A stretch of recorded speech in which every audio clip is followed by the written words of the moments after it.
Assalamualaikum warahmatullahi wabarakatuh. Eh, Waalaikumsalam warahmatullahi wabarakatuh. Perkenalkan kami dari kelompok 10 akan mempresentasikan proyek akhir dari mata kuliah Interaksi Manusia Komputer kelas IF23H berjudul Mobile Banking Lansia yaitu Elderbank. Pada kelompok ini terdiri dari saya sendiri yaitu Muhammad Farhan, lalu ada Muhammad Ega Nugraha, Koirenisa Ayu, dan Andrian Bayu Aji. Pada proyek kali ini melewati beberapa journey, yaitu yang pertama Value Proposition Canvas, yaitu rekapitulasi hasil pemetaan atau analisis menggunakan Value Proposition Canvas. Lalu yang kedua User Research Persona, yaitu menggali feedback, wawancara, dan penggunaan aplikasi dari end user, aplikasi, serta membuat persona. Selanjutnya yang ketiga yaitu User Journey Map, yaitu rekapitulasi hasil pemetaan masalah yang ditemukan ke dalam User Journey Mapping. Lalu yang keempat yaitu Information, Architecture, and Design. Merupakan perancangan desain interaksi, meliputi arsitektur informasi, wireframing atau low fidelity, dan desain high fidelity. Lalu yang terakhir yaitu usability testing and design evaluation, merupakan memeriksa efektivitas desain yang sudah dibuat sebelumnya, serta evaluasi performa desain. Journey yang pertama yaitu Value Proposition Canvas. Pada journey ini mempunyai tujuan yaitu mendokumentasi temuan masalah ke dalam Value Proposition Canvas. Lalu yang kedua menyusun solusi desain secara komprehensif. Hasil yang didapatkan pada journey ini yaitu kesulitan, task, kebutuhan, usability goals, perbaikan fungsional, solusi, dan potensial partner. Terdapat requirement exploration canvas dua orang. Yang pertama yaitu Pak Joko, merupakan usia 65 tahun, seorang pensiunan koperasi, mendapatkan penghasilan dari uang pensiunannya yang diberikan melalui bank transfer setiap bulannya. Needs pada Pak Joko yaitu hal yang diharapkan atau dibutuhkan Pak Joko. Yang pertama membayar tagihan dan ada banyak pilihan perusahaan lain. Lalu yang kedua adanya informasi tambahan yang lebih jelas untuk nomor virtual account yang sudah tersimpan. Lalu yang ketiga itu transfer dengan mudah dalam genggaman. Task atau fitur yang dilakukan Pak Joko sendiri untuk memenuhi kebutuhannya. Yang pertama yaitu masukkan username akun m-banking, lalu ke halaman homepage untuk melihat saldo, lalu selanjutnya memilih menu icon transfer atau pembayaran tagihan, nomor rekening tujuan, dan nominal. Lalu menginput PIN atau password untuk menyelesaikan transaksi, lalu selanjutnya membaca pesan notifikasi keberhasilan transaksi, dan yang terakhir yaitu memilih menu history atau riwayat transaksi. Kesulitan yang dirasakan Pak Joko sendiri yaitu khawatir ada penipuan atau pemblokiran oleh orang yang tidak dikenal melalui link. Lalu rata-rata experience pengguna mengatakan bahwa transaksi selain cek saldo masih mengalami kebingungan dan kurang percaya diri. Lalu trust issue dan menurunnya penglihatan sehingga beberapa transaksi penting diserahkan pada anak atau orang yang lebih muda. Usability goals and solution pada Pak Joko merupakan yang harus ada dan bisa digunakan untuk memenuhi kebutuhan yaitu kemudahan penggunaan m-banking, lalu kemudahan dalam melakukan transfer dan membayar tagihan. Lalu pain relievers atau solusi atas kesulitannya, yaitu verifikasi dua faktor, lalu panduan langkah demi langkah, lalu yang ketiga yaitu tingkatkan kontras dan ukuran teks. Lalu functionality dan improvement, yaitu usulan perbaikan terhadap proses yang dilakukan user, yaitu tulisan, ikon, atau gambar, dan tombol buttonnya dibuat lebih besar. Lalu yang kedua membuat atau menambah fitur petunjuk atau tutorial. Lalu fitur pembayaran dengan QRIS dibuat harganya langsung muncul. Lalu mengurangi notifikasi agar tidak mengganggu, menyederhanakan tampilan namun tetap jelas dan bagus. Dan yang terakhir membuat fitur hapus atau hapus otomatis untuk nomor rekening yang udah tidak aktif. Ya, lalu yang terakhir yaitu potensial partner atau pihak-pihak yang berpotensi untuk dijadikan partner demi tercapainya solusi.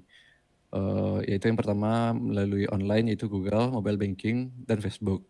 Untuk offline-nya mungkin bantuan orang terdekat, anak, kerabat, saudara, atau teman, rekomendasi sekitar, dan offline booth atau event. Lalu kanvas yang kedua yaitu Buning, seorang ibu rumah tangga usia 64 tahun, mendapatkan penghasilan dari uang pensiunan suaminya serta bantuan finansial dari anak-anaknya. Hal yang diharapkan dari Buning yaitu membayar belanja dan melakukan transfer, ikon dan gambar diperbesar dan diperjelas. Lalu yang ketiga transfer dengan mudah dan bayar belanja tidak perlu ke ATM. Task atau fitur yang dilakukan Buning untuk memenuhi kebutuhannya. Masukkan username akun banking, lalu ke halaman homepage untuk melihat saldo, lalu memilih menu icon transfer, menginput PIN dan password, lalu membaca pesan notifikasi, keberhasilan transaksinya, dan memilih menu history atau lihat transaksi. Untuk kesulitan dirasakan Ibu Ning sendiri yaitu kekurangan petunjuk dalam mengarahkan alur pengguna mencapai tujuan. Lalu pengguna masih kesulitan menghubungi customer service untuk bantuan dalam penggunaan e-banking. Lalu selanjutnya pengguna masih menemukan kesulitan dalam penggunaan QRIS. Lalu yang terakhir tampilan ikon dan gambar ada yang sulit dibedakan. Untuk usability goals dan solusinya yaitu kemudahan penggunaan banking untuk cek saldo, belanja, dan transfer. Untuk solusi kesulitannya yaitu menambahkan deskripsi yang lebih jelas, lalu menambahkan menu hubungi kami di layar utama, lalu menggunakan desain ikon yang lebih intuitif dengan warna dan bentuk yang mencolok serta mudah dibedakan. Dan yang terakhir yaitu menggunakan desain ikon yang lebih intuitif dengan warna dan bentuk yang mencolok serta mudah dibedakan. Untuk potensial partnernya yaitu sama seperti sebelumnya, online yaitu Google, mobile banking, dan Facebook. Untuk offline-nya mungkin bantuan orang terdekat, rekomendasi sekitar, dan offline booth. Selanjutnya untuk user research persona akan dibacakan oleh, saudari Korenisa Ayu. Baik, untuk user research persona dari, pembuatan aplikasi Elderbank ini yaitu, untuk mencapai tujuan pertama menyusun rencana wawancara, kemudian melakukan wawancara dengan end user, yang ketiga membuat profil responden dan meringkas hasil temuan saat wawancara dengan responden tersebut, kemudian yang keempat membuat persona berdasarkan profil responden dan hasil temuan wawancara. Yang kelima yaitu mengetahui proses atau tahap demi tahap bagaimana user memenuhi kebutuhannya terkait aplikasi.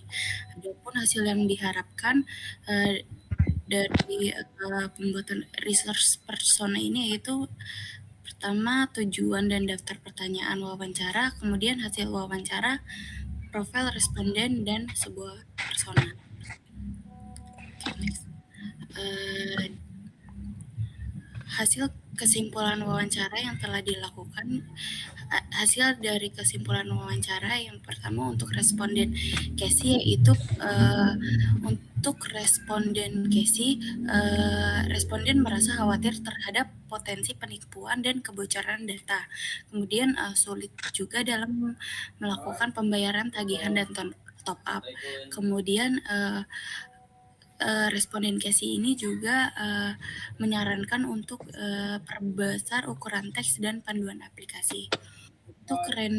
Untuk responden Yufri, adapun kesimpulan hasil wawancara itu responden sudah bisa beradaptasi setelah mencatat step cara menggunakan aplikasi. Kemudian untuk responden Yufri ini sendiri perlu menyarankan untuk memerlukan fitur pengingat yang singkat dan jelas. Kemudian untuk responden Muslihuddin ini yaitu responden Muslimnya merasa khawatir akan terjadinya lupa password, kemudian menyarankan diadakan fitur keterangan pada nomor tagihan tersimpan. Kemudian responden Muslihuddin ini juga menyarankan untuk mengurangi notifikasi yang tidak penting. Untuk responden media, adapun kesimpulan wawancaranya yaitu ia merasa di awal kesulitan terhadap fitur QRIS. Kemudian responden media menyarankan untuk ukuran teks dan icon mohon untuk diperbesar. Kemudian selain itu ia juga menyarankan untuk diadakan fitur kesempatan lebih dari 3 kali untuk input password. Yang terakhir untuk responden Sri Herti, ia untuk hasil kesimpulannya yaitu dia tidak merasa kesulitan saat akses aplikasi. Kemudian dia merasa khawatir akan adanya SMS atau WA penipuan. Untuk next slide. Dari hasil wawancara kelima responden tersebut, kita mendapatkan user persona sebagai berikut. Berikut merupakan user persona Ibu Ning, seorang ibu rumah tangga yang berdomisili di Jakarta dengan background Ibu Ning ini menghabiskan waktunya dengan mengurusi kebutuhan rumah tangga. Ibu Ning mendapatkan penghasilan dari uang pensiunan suami dan juga anaknya. Adapun obstacle yang dilalui yaitu pengguna masih merasa kesulitan untuk menghubungi customer service untuk bantuan dalam penggunaan m-banking.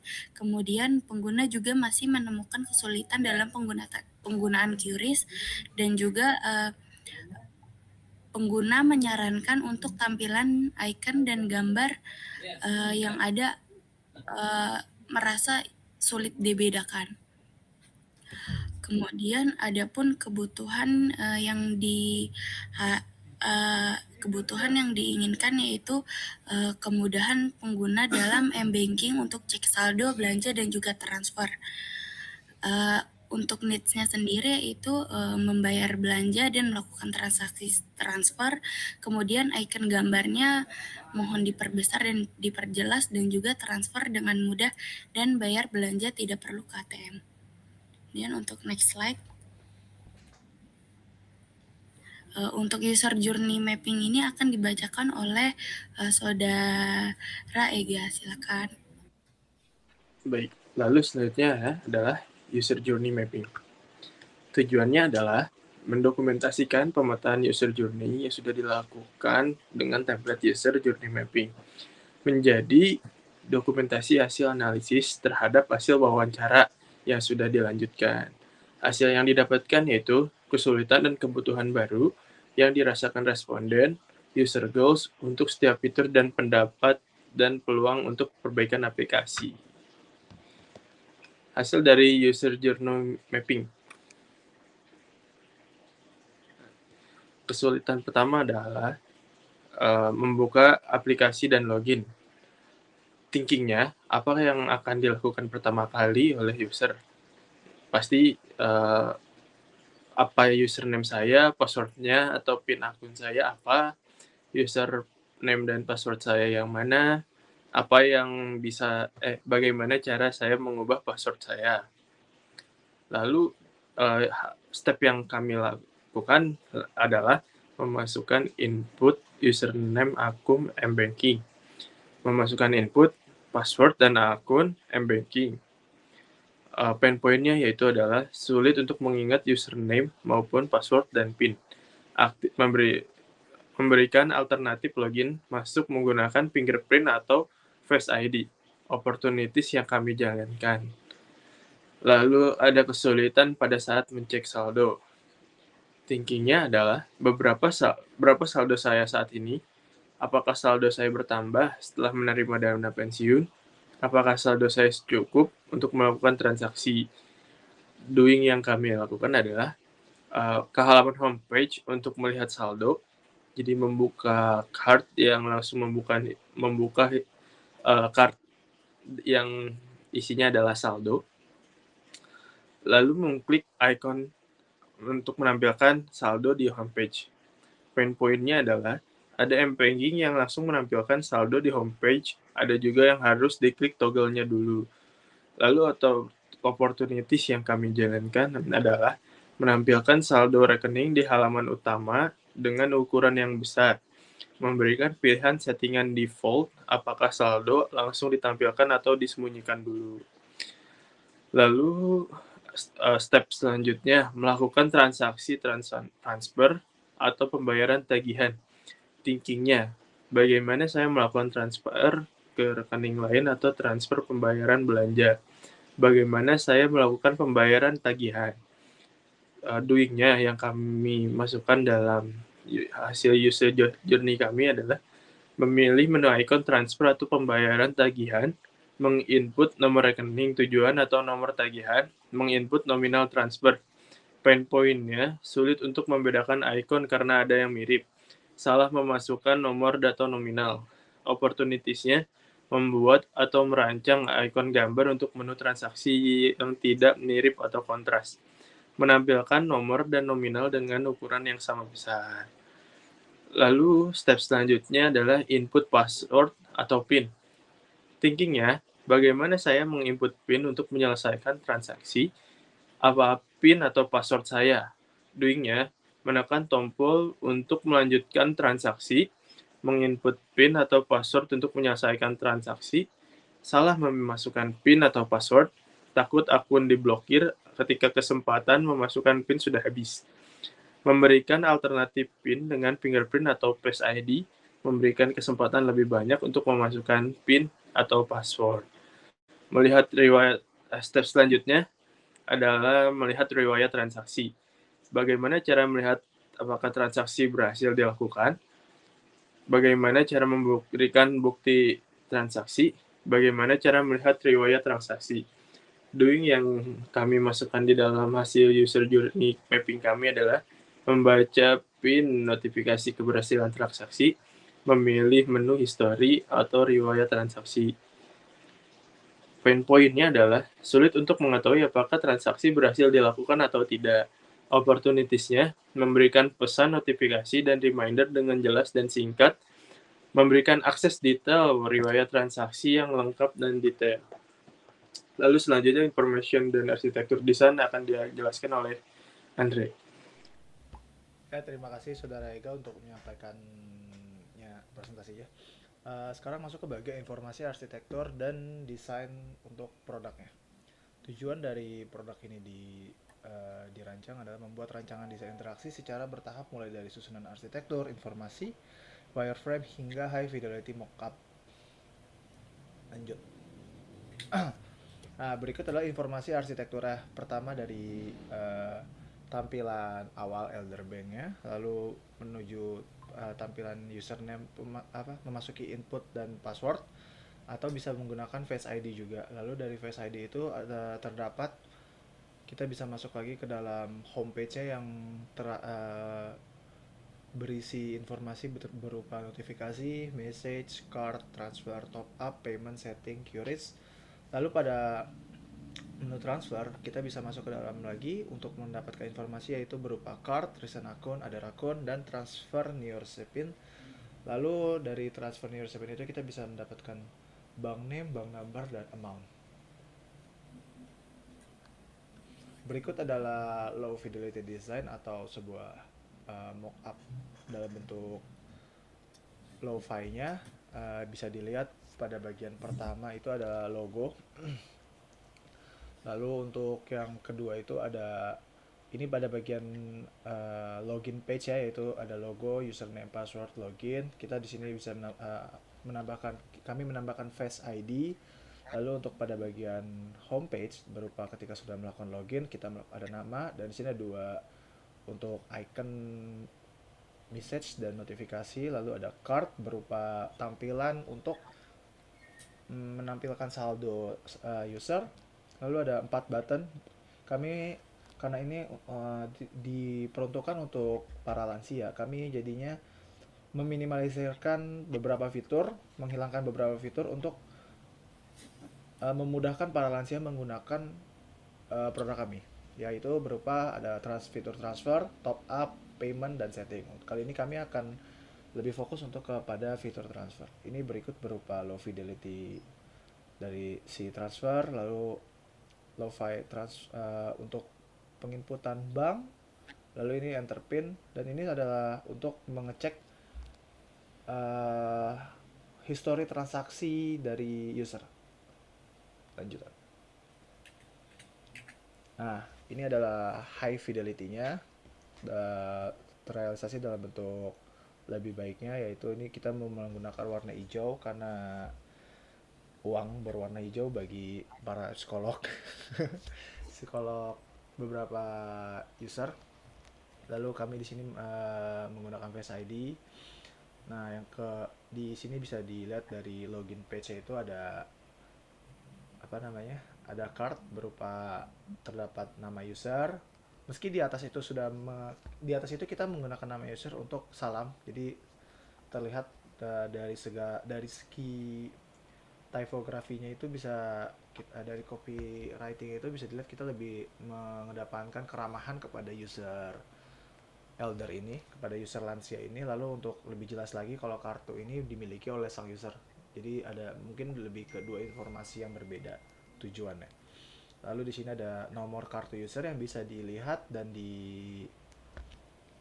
tidak terlihat. Lalu di sini ada saldo untuk usernya. Lalu berikut dengan 4 tombol button dan fitur QRIS. Lanjut. Nah, di sini adalah menu masuk ke transfer page ya. Di sini user bisa melihat nomor. Jadi card ini user bisa mempunyai lebih dari satu rekening, dan ini bisa diganti untuk rekeningnya mau pilih yang mana. Dan ini menjelaskan informasi bahwa ini adalah rekening yang digunakan user dan berupa berikut saldonya. Jadi ketika ingin user melakukan sebuah transfer, user bisa mengetahui berapa banyak saldo yang bisa ditransfer kepada pengguna lain gitu. Oke, boleh lanjut. Berikut usability testing. Untuk usability testing ini adapun tujuannya yaitu membuat skenario usability testing untuk menguji efektivitas desain baru yang telah dibuat, kemudian melaksanakan skenario yang telah dibuat kepada para responden, dan melakukan evaluasi kuantitatif dengan sistem usability scale.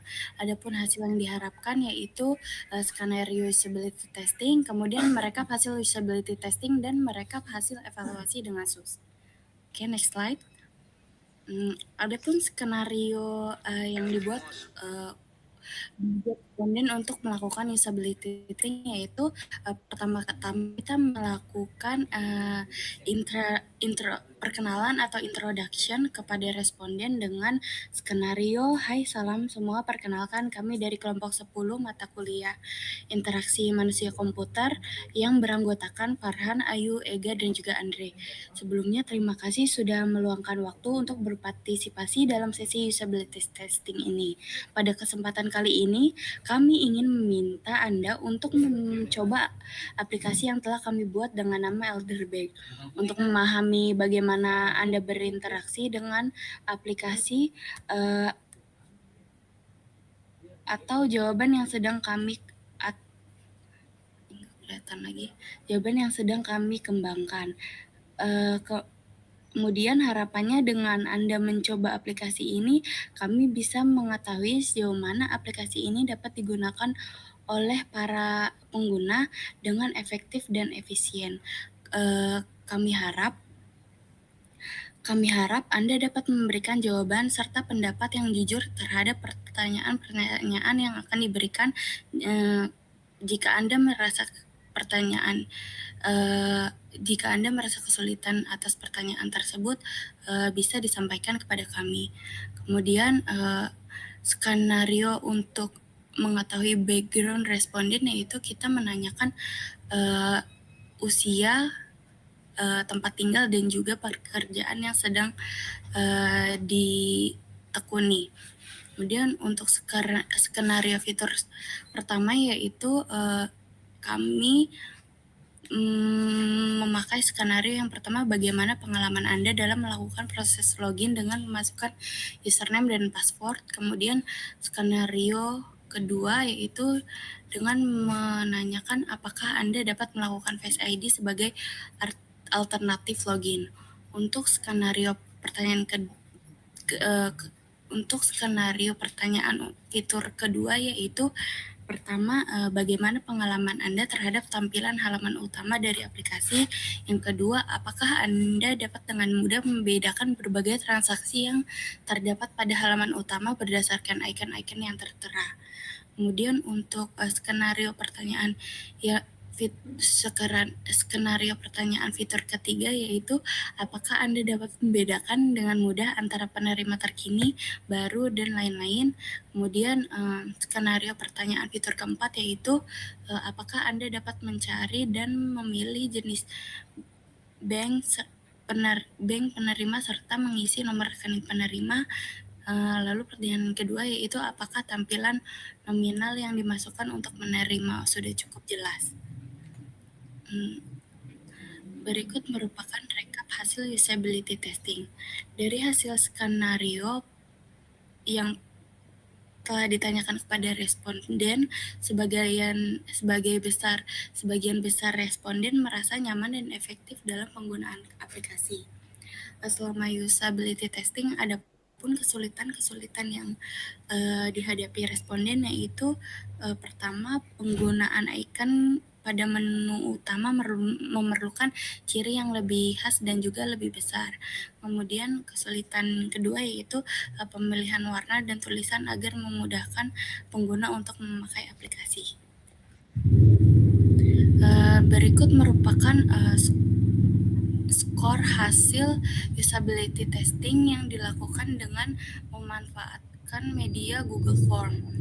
Lalu berikut yang di bawah ini merupakan rekap hasil skor SUS.